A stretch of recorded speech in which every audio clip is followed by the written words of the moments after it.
नमस्कार दोस्तों, मैं हूं रजत शर्मा। अब ट्रंप नहीं, मोदी बोलेगा। यह वाक्य आज केवल एक नारा नहीं बल्कि बदलते वैश्विक समीकरणों का सच बन चुका है। 20वीं और 21वीं सदी के संगम पर जहां कभी अमेरिका और चीन की टक्कर से ही पूरी दुनिया की दिशा तय होती थी, वहीं अब एक तीसरा ध्रुव भारत के रूप में उभर रहा है। वीडियो में आगे बढ़ने से पहले एक और बात दोस्तों, आप लोग मेरे वीडियो तो देखते हो लेकिन चैनल को सब्सक्राइब नहीं करते हो। ये मेरा नया चैनल है और मुझे आपकी सपोर्ट की बहुत ज़रूरत है। अगर आप सच में चाहते हो कि इंडिया आगे बढ़े, इंडिया मजबूत बने और हमारी आवाज़ दुनिया तक पहुंचे, तो अभी चैनल को सब्सक्राइब कर लीजिए। भारत जिसने अपने इतिहास, संस्कृति, विशाल मानव संसाधन, तकनीकी क्षमता और सबसे बड़ी बात स्थिर लोकतांत्रिक व्यवस्था के सहारे खुद को उस मुकाम पर ला खड़ा किया है जहां व्यापार युद्ध, तकनीकी युद्ध और ऊर्जा युद्ध में वह निर्णायक भूमिका निभा सकता है। जब ट्रंप के दौर में अमेरिका ने अमेरिका फर्स्ट की नीति के साथ दुनिया को बांटने का काम किया और चीन ने मेड इन चाइना 2025 तथा बेल्ट एंड रोड इनिशिएटिव के जरिए वैश्विक सप्लाई चेन पर कब्जा जमाने का प्रयास किया, तब भारत ने चुपचाप लेकिन योजनाबद्ध ढंग से आत्मनिर्भर भारत और मेक इन इंडिया जैसी नीतियों से न केवल अपनी घरेलू जरूरतें पूरी करना शुरू किया बल्कि एक वैकल्पिक सप्लाई चेन के रूप में उभरकर सबको चौंका दिया।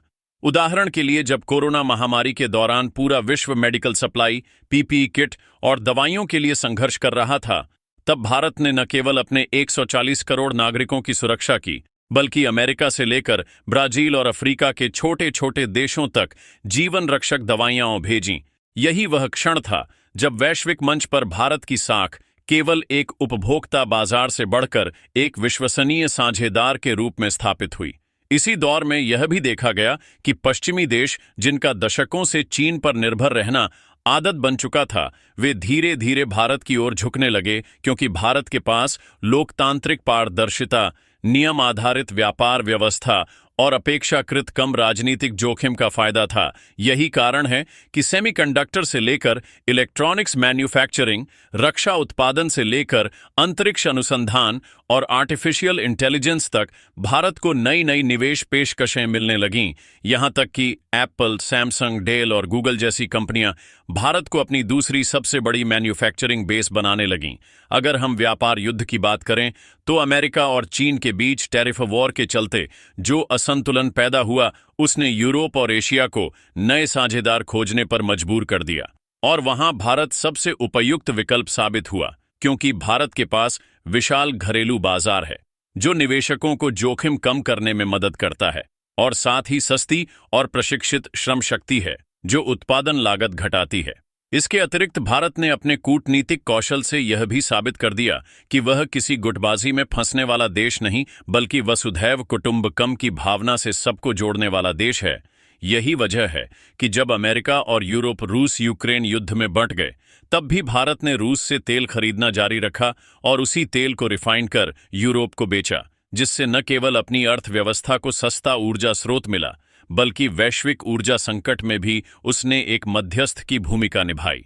यह संतुलित नीति भारत को अनूठा बनाती है क्योंकि न तो चीन ऐसा कर सकता है और न ही अमेरिका। चीन का दबाव झेल रहे एशियाई देश जैसे वियतनाम, इंडोनेशिया, फिलीपींस और दक्षिण कोरिया भी अब भारत के साथ मिलकर सप्लाई चेन गठजोड़ बनाने में रुचि दिखा रहे हैं ताकि चीन पर निर्भरता कम की जा सके।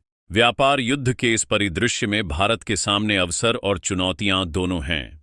अवसर यह कि भारत अपने बाजार और भू राजनीतिक स्थिति का लाभ उठाकर एक ट्रस्टेड मैन्युफैक्चरिंग हब बन सकता है। चुनौतियां यह कि यहां बुनियादी ढांचा, लॉजिस्टिक्स लागत और ऊर्जा आपूर्ति को और मजबूत करना होगा। किंतु मोदी सरकार ने पिछले दशक में जिस तरह से सड़क, रेल, बंदरगाह और डिजिटल नेटवर्क में निवेश किया है, उससे यह कमी तेजी से पूरी हो रही है।